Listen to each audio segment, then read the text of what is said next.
Hello everyone, welcome back to my channel. ಇವತ್ತು ನಾನು ಮಾಡ್ತಾ ಇರೋದು ಮಲ್ಲಿಕಾ ಮಟನ್ ಬಿರಿಯಾನಿ.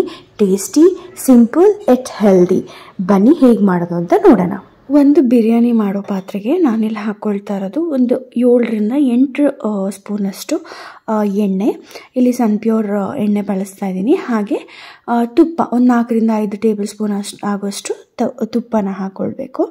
ಇದಿಷ್ಟಕ್ಕೆ ನಾವು ಹಾಕ್ಕೊಳ್ಬೇಕಾಗಿರೋದು ಹೋಲ್ ಮಸಾಲಾಸು. ಬಿರಿಯಾನಿ ಮಸಾಲೆ ಏನು ಬರುತ್ತೆ, ಜಾಯಿಪತ್ರೆ, ಕಲ್ಲು ಹೂವು, ಹಾಗೆ ಸ್ಟಾರ್ ಅನ್ನೀಸು, ಚಕ್ಕೆ, ಲವಂಗ, ಏಲಕ್ಕಿ, ಮರಾಠಿ ಮೊಗ್ಗು, ಇವೆಲ್ಲವನ್ನು ಹಾಕ್ಕೋಬೇಕು. ಜೊತೆಗೆ ಕಸೂರಿ ಮೇಥಿ ಕೂಡ ಸ್ವಲ್ಪ ಜಾಸ್ತಿನೇ ಇರಲಿ, ಕಸೂರಿ ಮೇಥಿ ಚೆನ್ನಾಗಿರುತ್ತೆ. ಇದಿಷ್ಟು ಹಾಕ್ಕೊಂಡು ಚೆನ್ನಾಗಿ ಫ್ರೈ ಮಾಡ್ಕೊಳ್ಬೇಕು.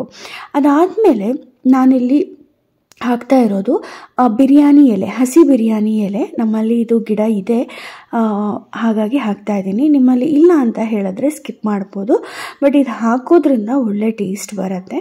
ಸೊ ನಿಮಗೆ ಯಾವುದೇ ಒಂದು ನರ್ಸರಿನಲ್ಲಿ ಕೂಡ ಈ ಬಿರಿಯಾನಿ ಎಲೆ ಇರುವಂಥದ್ದು ಗಿಡ ಸಿಕ್ಕದೆ ನೀವು ಆರಾಮಾಗಿ ಹಾಕ್ಕೊಳ್ಬೋದು, ಮನೆಯಲ್ಲಿ ಚೆನ್ನಾಗಿ ಬರುತ್ತೆ. ಹಾಗೆ ಇಲ್ಲಿ ನಾನು ಈರುಳ್ಳಿ ಹಾಕ್ಕೊಳ್ತಾ ಇರೋದು ಒಂದು 5 ಈರುಳ್ಳಿ ಸ್ಲೈಸ್ ಮಾಡಿ ಹಾಕ್ಕೊಳ್ತಾ ಇದ್ದೀನಿ. ಈ ಬಿರಿಯಾನಿಗೆ, ಈ ಮಲ್ಲಿಕಾ ಬಿರಿಯಾನಿ ಏನು ಮಾಡ್ತಾ ಇದ್ದೀವಿ, ಇದಕ್ಕೆ ಈರುಳ್ಳಿ ಸ್ವಲ್ಪ ಮುಂದೆ ಇರಬೇಕು. ಸೊ ಇದು ಗೋಲ್ಡನ್ ಫ್ರೈ ಆಗೋವರೆಗೂ ನಾವು ಇದನ್ನು ಫ್ರೈ ಮಾಡಬೇಕು.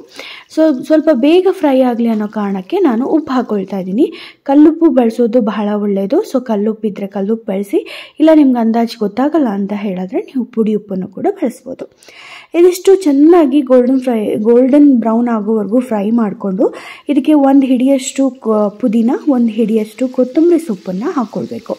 ಇದಿಷ್ಟು ಹಾಕ್ಕೊಂಡು ನಾವು ಜೊತೆಗೆ ಶುಂಠಿ ಬೆಳ್ಳುಳ್ಳಿ ಪೇಸ್ಟನ್ನು ಕೂಡ ಹಾಕ್ಕೊಳ್ಬೇಕು, ಮತ್ತು ಹಸಿಮೆಣಸಿನ್ಕಾಯಿ ಪೇಸ್ಟನ್ನು ಹಾಕ್ಕೊಳ್ಬೇಕು. ಇದನ್ನು ನಾನು ತರಿಯಾಗಿ ರುಬ್ಕೊಂಡಿದ್ದೀನಿ.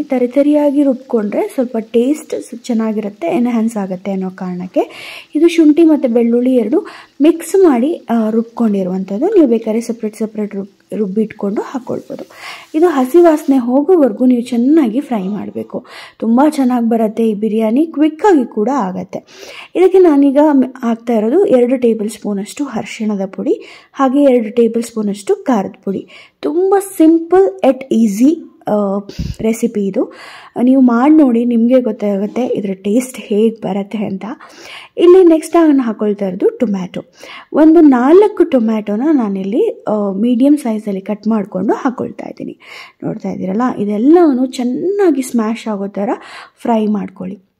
ಎಷ್ಟು ಚೆನ್ನಾಗಿ ಸ್ಮ್ಯಾಶ್ ಆಗುತ್ತೋ ಅಷ್ಟು ಚೆನ್ನಾಗಿ ಬರುತ್ತೆ. ಯಾಕಂದರೆ ಇದನ್ನು ನಾವು ವಿಸಿಲ್ ಆಗ್ತಾ ಇಲ್ಲ, ಡೈರೆಕ್ಟ್ ಮಾಡ್ತಾ ಇದ್ದೀವಿ. ಹಾಗಾಗಿ ಇಲ್ಲಿ ನಾನು ಹಾಕ್ತಾ ಇರೋದು ಕೊತ್ತಂಬರಿ ಮತ್ತು ಪುದೀನ ಪೇಸ್ಟನ್ನು ನಾನು ಹಾಕ್ಕೊಳ್ತಾ ಇದ್ದೀನಿ. ಕೊತ್ತಂಬರಿ ಪುದೀನ ಇಡಿಯಾಗಿ ನಾವು ಹಸಿದನ್ನು ಹಾಕ್ಕೊಳ್ಬೇಕು ಫಸ್ಟು. ಅದಾದಮೇಲೆ ಪೇಸ್ಟನ್ನು ಕೂಡ ಹಾಕ್ಕೊಳ್ಬೇಕು. ಅದು ಸ್ವಲ್ಪ ಚೆನ್ನಾಗಿ ಫ್ರೈ ಆದಮೇಲೆ ನಾನಿಲ್ಲಿ 1 kg ಆಗೋಷ್ಟು ಮಟನ್ನ ಬೇಯಿಸಿಟ್ಕೊಂಡಿದ್ದೆ, ಅದನ್ನು ಹಾಕ್ಕೊಳ್ತಾ ಇದ್ದೀನಿ ನೀರು ಸಮೇತ. ಮಟನ್ ಮೇಯಿಸಿರೋ ನೀರನ್ನು ಕೂಡ ಹಾಕ್ಕೊಳ್ಬೇಕು. ಜೊತೆಗೆ ನಾವು ಎಷ್ಟು ಅಕ್ಕಿ ತೊಗೊಂಡಿದ್ದೀವೋ ಅಷ್ಟು ಪ್ರಮಾಣದಲ್ಲಿ ನೀರನ್ನು ಸೇರಿಸ್ಬೇಕು. ಈಗ 1 ಲೋಟ ಅಕ್ಕಿಗೆ 2 ಲೋಟ ನೀರನ್ನು ನಾವು ಸೇರಿಸ್ಕೊಳ್ಬೇಕು. ನಾನಿಲ್ಲಿ ತೊಗೊಳ್ತಾ ಇರೋದು ಜೀರಾ ರೈಸು. ನೀವು ಅದರ ಲೆಕ್ಕಕ್ಕೆ ತೊಗೊಂಡ್ರೆ 1 ಗ್ಲಾಸ್ ಅಕ್ಕಿಗೆ 2 ಲೋಟ ನೀರು ಕರೆಕ್ಟ್ ಆಗುತ್ತೆ. ಸೊ ಬಿಸಿ ನೀರನ್ನೇ ಹಾಕಿ ಈ ಥರ ಚೆನ್ನಾಗಿ ಕುದಿ ಬಂದಮೇಲೆ ಒಂದು ಸತಿ ಉಪ್ಪನ್ನು ಚೆಕ್ ಮಾಡಿಕೊಂಡು, ನೀವು ಉಪ್ಪು ಬೇಕಾದರೆ ಮತ್ತೆ ಉಪ್ಪನ್ನು ಹಾಕ್ಕೊಳ್ಬೋದು. ಹಾಕ್ಕೊಂಡು ಇಲ್ಲಿಗೆ ನೀವು ಸ್ವಲ್ಪ ಗರಂ ಮಸಾಲಾನ ಮಿಕ್ಸ್ ಮಾಡ್ಕೋಬೇಕು. ಯಾವುದೇ ಗರಂ ಮಸಾಲ ಆಗುತ್ತೆ, ಹೋಮ್ ಮೇಡ್ ಗರಂ ಮಸಾಲ ನಾನಿಲ್ಲಿ ಹಾಕ್ತಾ ಇರೋದು. ಗರಂ ಮಸಾಲ ಅಂದರೆ ಎಲ್ಲ ಬಿರಿಯಾನಿ ಸ್ಪೈಸಸ್ನ ಮಿಕ್ಸ್ ಮಾಡಿರುವಂತಹ ಒಂದು ಪೌಡರ್, ಅದು ಗರಂ ಮಸಾಲಾನ ಹಾಕ್ಕೊಳ್ತಾ ಇದ್ದೀನಿ. ನೀವು ಬೇಕಾದ್ರೆ ಅಂಗಡಿಯಲ್ಲಿ ಸಿಗುವಂತಹ ಯಾವ ಮಸಾಲೆನೂ ಬೇಕಾದರೂ ಹಾಕ್ಕೊಳ್ಬೋದು. ಈ ಸ್ಟೇಜಲ್ಲೇ ಹಾಕ್ಕೋಬೇಕು ಗರಂ ಮಸಾಲಾನ. ಇದಕ್ಕೆ ಈಗ ನಾನು ಹಾಕ್ತಾ ಇರೋದು 3 ಪಾವಷ್ಟು ಜೀರಾ ರೈಸ್. ನಾನು 3 ಪಾವ್ ಹಾಕ್ಕೊಳ್ತಾ ಇದ್ದೀನಿ, ಅಂದರೆ 1 kgಗೆ ಸ್ವಲ್ಪ ಕಡಿಮೆ, ಸರಿನಾ? ಅದಕ್ಕೆ ನಾನು ಮುಂಚೆನೇ ನೀರು ಹಾಕ್ಕೊಂಡಿದ್ದೆ, 6 ಗ್ಲಾಸ್ ಆಗೋಷ್ಟು ನೀರು ಹಾಕ್ಕೊಂಡಿದ್ದೆ. ಹಾಗೆ ನಮ್ಮ ಮಟನ್ ಬೇಯಿಸಿರೋ ನೀರು ಕೂಡ ಇತ್ತು. ನೋಡಿ, ಈ ಥರ ಚೆನ್ನಾಗಿ ಇಷ್ಟು ಹದಕ್ಕೆ ನಾವು ಅರೆಬರೆ ಬೇಯಿಸ್ಕೋಬೇಕು. ಬೇಯಿಸ್ಕೊಂಡು ಮುಚ್ಚಿ ಸಿಮ್ಮಲ್ಲಿಟ್ಟು ಇದನ್ನು ನಾವು ತಂಬರಿಸ್ಬೇಕು ಅಷ್ಟೇ. ಇಷ್ಟರಲ್ಲೇ ನಿಮಗೆ ಬಿಸಿಯಾದಂಥ ಮಲ್ಲಿಕಾ ಬಿರಿಯಾನಿ ರೆಡಿ ಆಗುತ್ತೆ.